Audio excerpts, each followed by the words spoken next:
23 करोड़ से अहल्या स्थान, 13 करोड़ से राम रेखा घाट और 7 करोड़ से मुंगेर गया के सीता कुंड का विकास करने का काम भी ये सरकार करने वाली है। और श्री राम से माता सीता का पहली बार जहां भेंट हुआ वहां से लेकर लव कुश के जन्म स्थान, माता सीता के अंतिम निवास और पंच पाकर तक सभी स्थानों को पुनर्जीवित कर मां सीता के जीवन कवन को हमारे देश की मातृशक्ति को समर्पित किया जाएगा।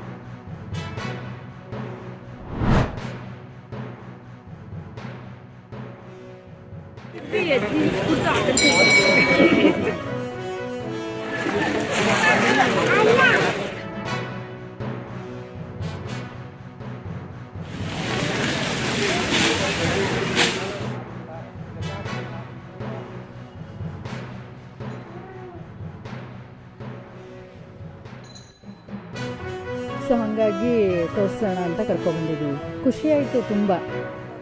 ಇನ್ನೊಂದು ಸ್ವಲ್ಪ ಹತ್ರ ಬಿದ್ದಿದ್ರೆ ಇನ್ನೂ ಖುಷಿ ಆಗ್ತಿತ್ತು. ಬಟ್ ಓಕೆ, ಇಷ್ಟು ವ್ಯವಸ್ಥೆ ಮಾಡಿಕೊಟ್ಟಿದ್ದಾರಲ್ಲ, ಖುಷಿ ಆಯಿತು. ನೆನ್ನೆ ಮೊನ್ನೆ ಎಲ್ಲ ಬಿಡ್ತಿರಲಿಲ್ಲ, ಬಟ್ ಇವತ್ತು ಸಾಕಷ್ಟು ಸೌಕರ್ಯ ಇಷ್ಟು ಬಿಟ್ಟರೆ ಸಾಕು.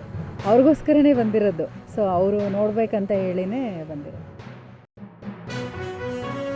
ಈಗ ದಸರಾ ಪ್ರಯುಕ್ತ ಎಲ್ಲ ಆನೆಗಳು ಮೈಸೂರಿಗೆ ಒಂದೇ ಕಡೆ ಬಂದಿರೋದಿಲ್ಲ.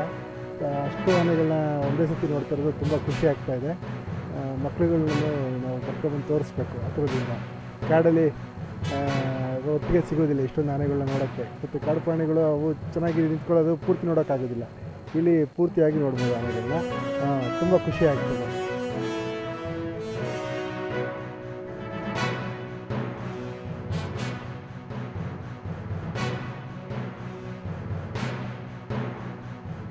ಇಲ್ಲಿ ಆನೆ ನೋಡೋಕ್ಕೆ ಬಂದಿದ್ದೀವಿ. ನಮ್ಮ ತಾಯಿನೂ ಫಾರೆಸ್ಟ್ ಡಿಪಾರ್ಟ್ಮೆಂಟಲ್ಲಿ ಕೆಲಸ ಮಾಡ್ತಾಯಿದ್ರು.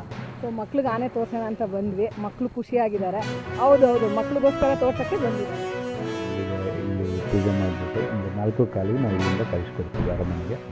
ಅಲ್ಲಿ ಡಿಸ್ಟ್ರಿಕ್ಟ್ ಅಡ್ಮಿನಿಸ್ಟ್ರೇಷನು ಮತ್ತು ನಮ್ಮ ಜಿಲ್ಲಾ ಉಸ್ತುವಾರಿ ಸಚಿವರು ಅಲ್ಲಿ ರಿಸೀವ್ ಮಾಡ್ಕೊತಾರೆ. ಅದಾದಮೇಲೆ ನೆಕ್ಸ್ಟ್ ನಮಗೆ ಇದು ವೇಟ್ ತಾಲೀಮ್ ಮಾಡಿ ಸ್ಪೆಷಲ್ ರೇಷನನ್ನು ಕೊಡೋಕ್ಕೆ ಸ್ಟಾರ್ಟ್. ಎಲ್ಲ ಆನೆಗಳಿಗೆ ಕೂಡ ಎಲ್ಲ ವ್ಯವಸ್ಥೆ ಇದೆ. ಸೊ ಮೇವು ರೆಗ್ಯುಲರ್ ಮೇವು ಏನಿರುತ್ತೆ ಅದು ಇರುತ್ತೆ. ಆಮೇಲೆ ಮಾವುತ ಕಾವಡಿಗೆ ಚೆನ್ನಾಗಿ ವ್ಯವಸ್ಥೆ ಮಾಡ್ಕೊಟ್ಟಿದ್ದೀವಿ. ಕ್ವಾರ್ಟರ್ಸ್ ಕಳ್ಕೊಟ್ಟಿದ್ದೀವಿ ಅವರಿಗೆ. ಮತ್ತು ಅಷ್ಟಾದರೂ ಕೂಡ ಅಲ್ಲೇ ಇರ್ತಾರೆ, ಆನೆಗಳ ಹತ್ರನೂ ಇರ್ತಾರೆ ಅವರು. ಹಾಗಾಗಿ ಅಲ್ಲಿ ಒಂದು ಪಕ್ಕದಲ್ಲಿ ಟೆಂಟ್ ಹಾಕೊಂಡು ಇರ್ತಾರೆ.